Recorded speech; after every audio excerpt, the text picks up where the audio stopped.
Good evening, friends, and welcome to yet another exciting session of Candid Meena.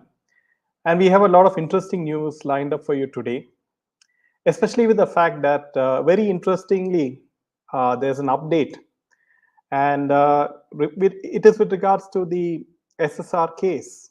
And very interestingly, Shweta Singh Kirti, the sister of SSR, who is living in the US, who wrote a book, and she launched a book recently, and we'll be talking about that in detail.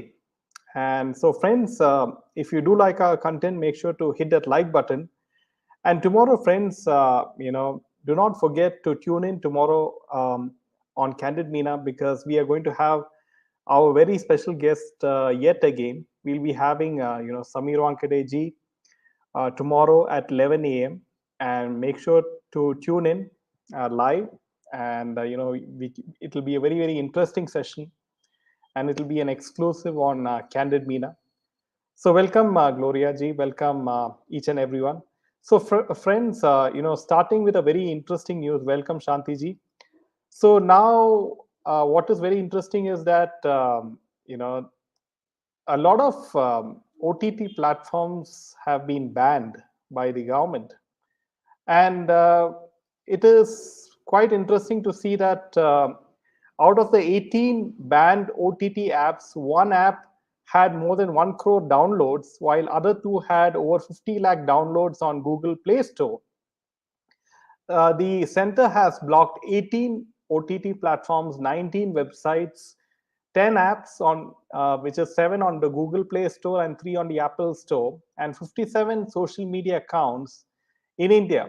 The action against the platform serving obscene content has been taken after repeated warning from the Information and Broadcasting Minister Anurag Thakur to not indulge in such acts under the guise of creative expression, the government said in a press release. Now, very interestingly, a significant portion of the content hosted on these particular banned platforms was found to be obscene, vulgar, and portrayed women in a very demeaning manner. It depicted nudity and sexual acts in various inappropriate contexts. The content included sexual innuendos and, in some instances, prolonged segments of pornographic and sexually explicit scenes. Now, also, the center clarified that it is committed to the growth of OTT platform and the industry, and it said that several measures have been undertaken in this regard, including the introduction of inaugural OTT award for web series at the 54th International Film Festival of India. So now, my question, to the Information and Broadcasting Ministry is, there's many films in Bollywood, where you have actors and actresses, they are dressed obscenely, and that too in several of the key OTT platforms. Now, my question is, why aren't they banned as well? Why only single out and cherry pick, certain OTT platforms with these kind of content, right? When you say, these obscene, when you say content which is obscene and shows women in a demeaning manner, there are some films which show women in a demeaning manner, right? So why can't those films, or why can't those OTT platforms be banned or censored as well? So that is the question which I have to the ministry. So, coming to the main piece of news, friends, and it is very interesting to see that Shweta Singh Kirti on March 15th, which is yesterday, she has tweeted, just wrapped up a discussion with the CBI. They have assured us that all case details will be disclosed soon. With thorough investigation in progress, every angle is being scrutinized to ensure airtight results. Hashtag agencies fast track SSR case. So this is a huge news coming out that Shweta Singh has said that she has wrapped up a discussion with the CBI, and the CBI has assured that the details will be out soon. So what does this mean, right? Because before this, she was seen, appealing to Prime Minister Modi ji to somehow, intervene in this particular, matter, because she said that I wanted to bring to your attention that this is the 45th month of Bai is passing away, and we still don't have any updates on the investigation that is being conducted by the CBI. I would request your intervention to the matter, because as a family and as a country, we are grappling to with so many unanswered questions in this case. So, and after that, this tweet comes in where she said that she has had a discussion with the CBI, and that the CBI has assured that it'll, the details is going to soon come out, whatever that is. So, what does this mean? Has the CBI, come to a conclusion, right, from this particular statement? Has the CBI, discussed with the SIT team with regards to the Disha Salian case? So, let's see how it goes, because according to this, then the CBI should come with an update with regards to this in the next few weeks, right? So last, the CBI gave us an update that they are still waiting for some sort of digital evidence, from the US companies like Google, right? And now, with regards to this particular update, the CBI says that they're going to give an update very, very soon. So we had to wait and watch as to how this progresses. But this is a huge update for for the SSRians, especially from this very particular tweet of Shweta Singh Kirti. So hi, Anj, and she will be back tomorrow. Anj, so welcome. So now, very interestingly, friends, Kareena Kapoor, as all of you know, she has, she, as all of you know, she had married, a person, and she had divorced. Now, apparently, Karishma Kapoor, she married Sania Kapoor, and it was nothing less than a nightmare, as the actress has alleged that he used to force her to sleep with his friends and had even tried to auction her. So these are very wild accusations, from Karishma Kapoor. She had this previous marriage with this guy called Sania Kapoor or Sanjay Kapoor, and Karishma had got married to Sanjay in 2003, filed a plea of divorce with the legal battle for the custody of kids. In the plea, Karishma had claimed that Sanjay tried to auction her during their honeymoon time, and even finalized her price to one of his friends to sleep with. When she refused, he physically assaulted her. Karishma Kapoor had reportedly even added that how during her pregnancy she couldn't fit in one of the outfits given by her mother-in-law, where Sanjay urged his mom to slap her. The actress revealed about facing domestic violence and narrated the incident, horrifying incident, in the court. So you can see how Bollywood marriages are always it it somehow there's a very high risk of divorce among these Bollywood actresses. You see this with the case of Karishma Kapoor here, and that Karishma Kapoor making all these accusations against her ex-husband Sanjay and his mother. And then you have Hema Malini's daughter just got recently divorced, and so you can see how these actresses don't seem to get along with people outside the industry, except for a very few actresses, right? Hi, welcome, Neena ji. Good evening. So now, coming to the next piece of news, and very hilariously, you saw that SRK was seen on the stage during the Anand Ambani pre-wedding festivities, and SRK, chanted Jai Shri Ram with Anand Ambani. And hilariously, there are many clips going on Twitter X, saying that there's a video of Anand Ambani's wife Radhika Merchant, and Radhika Merchant is seen with SRK on stage, and Radhika Merchant calls SRK as SRK uncle, and it was quite hilarious to see that. And I was waiting for SRK fans to comment on this particular clip of Radhika Merchant calling SRK uncle, and and a lot of people would come, the SRK fans would come and say, no, he still looks like a year old, young actor and love struck hero. Hi, welcome, Sujata ji. Welcome. Welcome, Priya.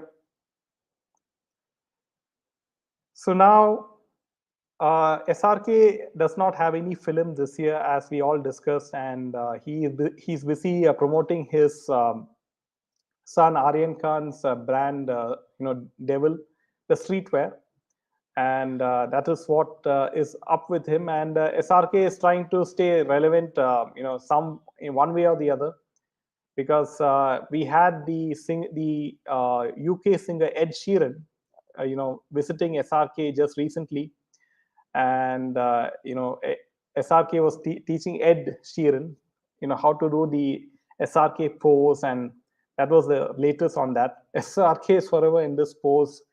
Yes, that's the only thing which he is holding on to. He's still holding on to the past, and he's in a state of self denial, I must say.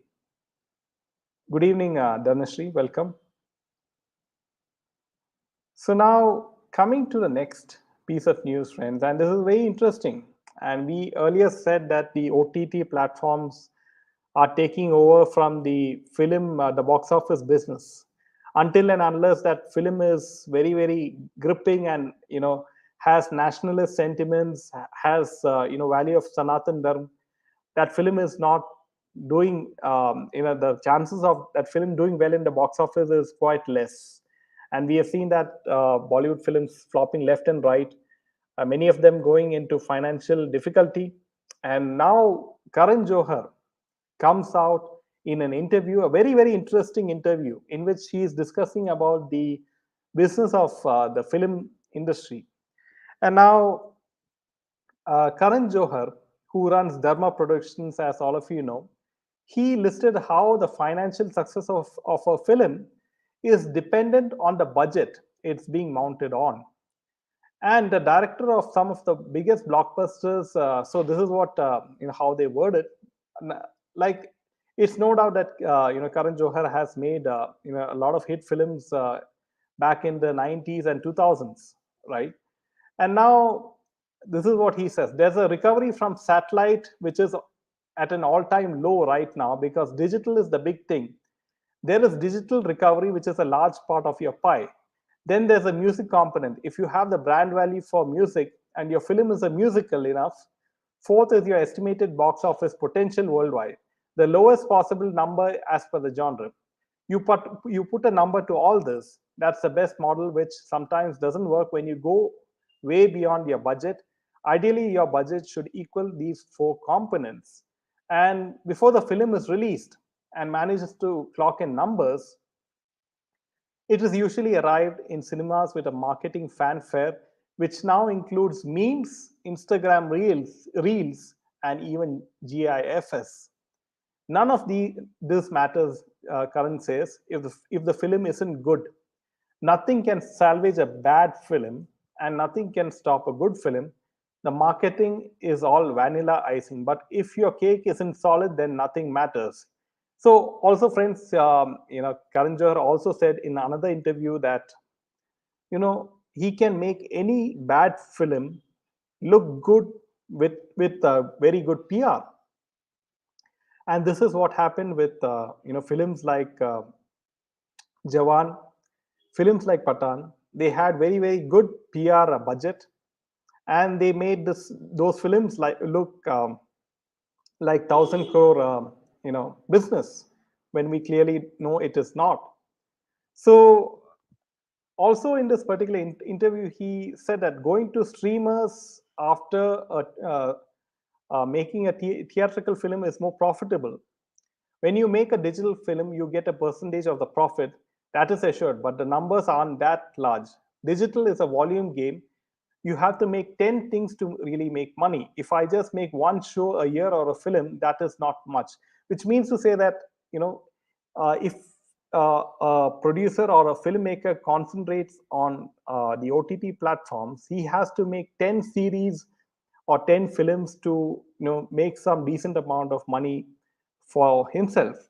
Karan Johar explained that each platform has its own kind of audience, but their highest number comes from licensed films, and those that released in theaters created havoc and then come to their service and did hugely well. Now it's a burning question as most new films on any streaming platform lands at number one position, and immediately after the debut. But there's a catch. Johar explained as an important metric that remains secret is the drop off rate. You can have a very large subscription, but if the product isn't good, the drop offs can be very high. Everybody might tune in and then you'll be number one. But what you don't know, what the drop off rate is. People may leave a film at just 20%, but it is considered a view. Sometimes film can have lesser views but high drop offs. That means people have watched it till the end. Many have seen it till 80 to 90%, which is high. But if you leave a film after 20% of it, that is low, even if it's the number one film watched. So apparently what he's trying to say is that, for example, in Netflix, if you have a particular film, if you watch only 20% of that particular film and then you say, okay, it's not very interesting or it is boring, and then you somehow switch to something, some other film, or you decide to watch something else, then that particular film gets a negative impact on the OTT platform. And the OTT platforms has some metrics by which they monitor how good a particular film is and how it is appealing to the subscribers like you people who are watching that. So that's what he means to say by that. Now, the filmmaker added that an OTT, a crime and love stories work very well as there's a huge audience for that genre. People love to watch love stories at home, crime, thrillers, and also he said that the OTT platforms, have a list of conditions by which they accept, films. So, we all see that, like in Netflix and in Amazon and many other OTT platforms, especially Netflix, you see, content with a lot of violence. You see content with a lot of, adult content, even Bollywood films, you know, because they want those scenes, right? Those shocking scenes in the film. Otherwise, they won't, accept that film into their OTT platforms.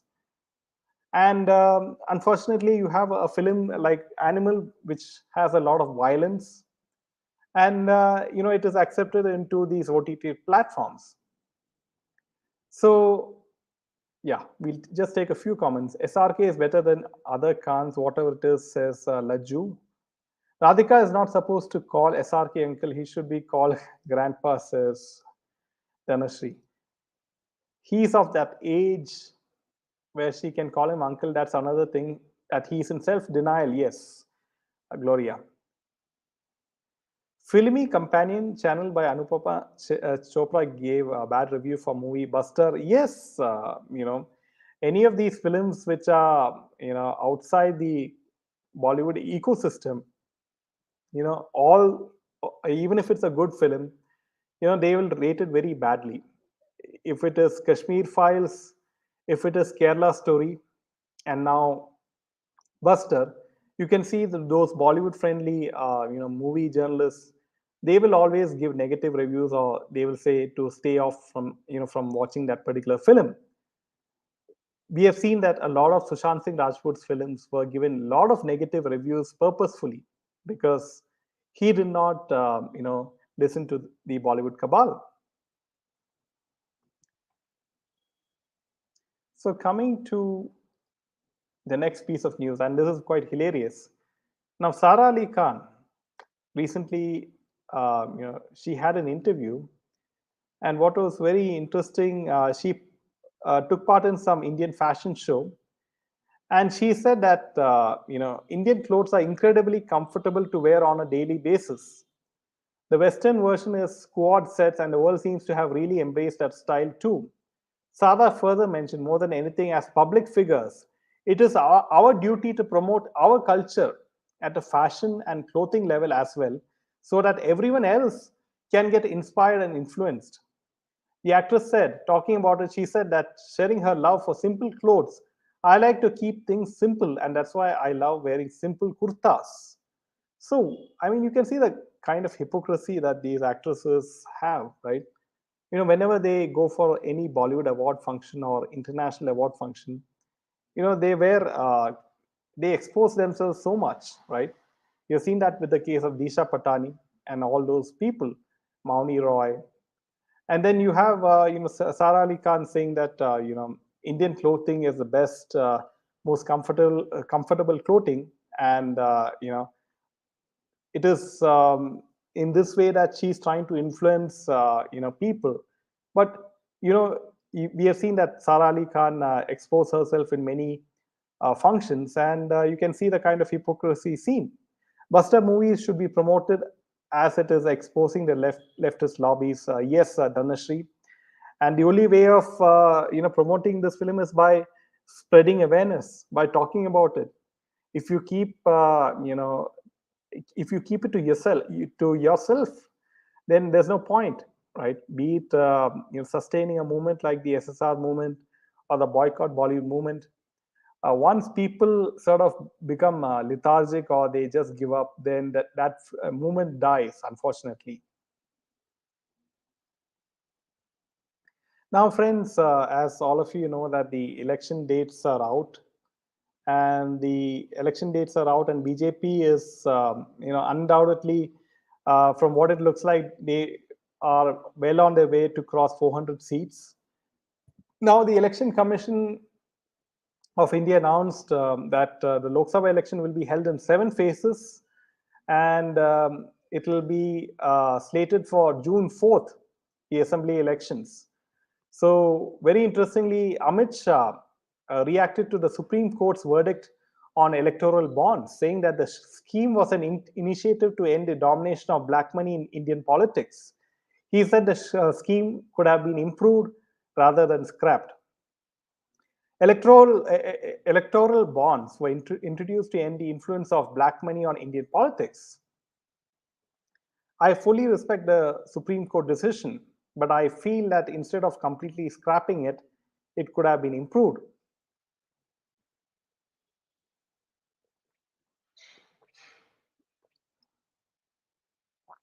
So on March 14, the Election Commission of India uploaded the electoral bonds data a day before the deadline set by the Supreme Court in the high-profile case.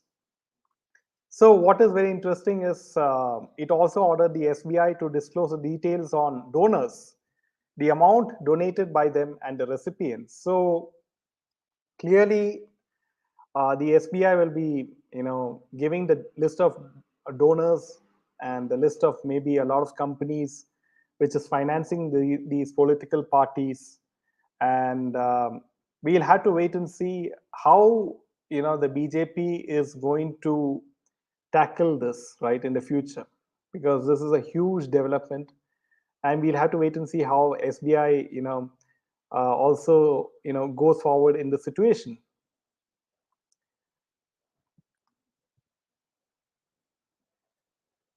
Sara Ali Khan seems to be pretending to be a simple girl next door. Yes, she's very cunning. Yes, Dhanashree, you can see how the whitewashing of certain people in Bollywood are really going on. We saw that with the case of Aryan Khan. We saw that with the case of now Sara Ali Khan, and all the Khans, the three Khans, the whitewashing happens literally every week and every month. So nothing more to say regarding them. What is happening on SSR case? Any updates from the CBI? Hi, Violet. Violet, welcome. So now Shweta Singh Kirti has come on Twitter saying that she had a discussion with the CBI, and the CBI has assured Shweta Singh Kirti that there'll be an update very soon from the CBI. So we'll have to wait and watch. Violet. Yeah, why Subramanian Swami ji tweeting against Modi every time? Yes, Dhanashree, because he's very upset that BJP really did not give him any prominent position or made him the finance minister. So it's quite apparent that because of this beef between Swami and the BJP, Swami always, criticizes Modi and BJP most of the time. As it is, most Bollywood people change colors like the chameleon. Yes, Laju.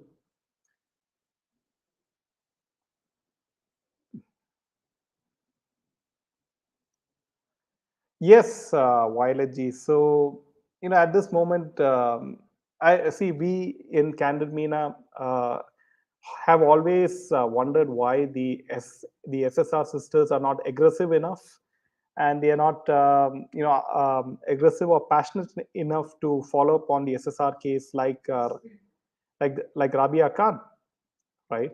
So now, with this particular update, we'll have to wait and watch, Violet Ji. I always doubt on Sara Ali Khan, especially how she became manipulative with SSR. Yes, the question mark is on all the women who were involved, or at least they interacted very closely with Sushant Singh Rajput.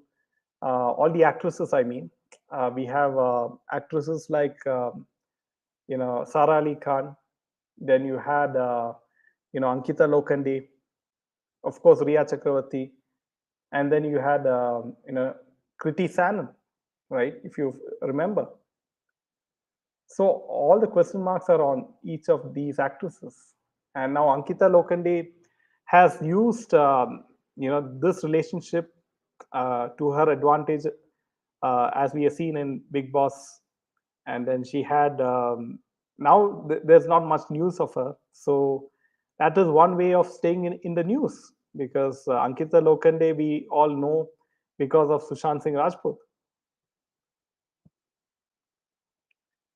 Smriti, yes, these are the kind of questions which we keep on asking, and unfortunately, even the Ranes seem to be silent on this particular case. Soon we will see justice for SSR. God bless. Yes, Rekaji. Why is Rohan Rai not being grilled yet? So all these questions, we really don't have the answers, because the SIT team, the new SIT team, so-called, what is the state of situation? Who are the officers investigating the SIT team on Disha Salin case? Has this particular police officer been removed who Nitesh Rane was not in favor of? Have these changes been made? If so, what is the state of situation on the investigation? So these are all the questions which are yet to be addressed. Please make a podcast with Sudipto Sen again. Yes, we will try, Dhanashri.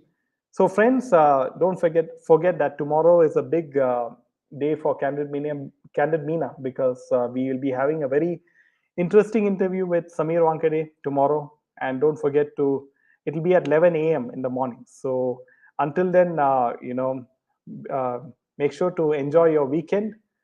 Until then, Jai Hind and Jai Shri Ram.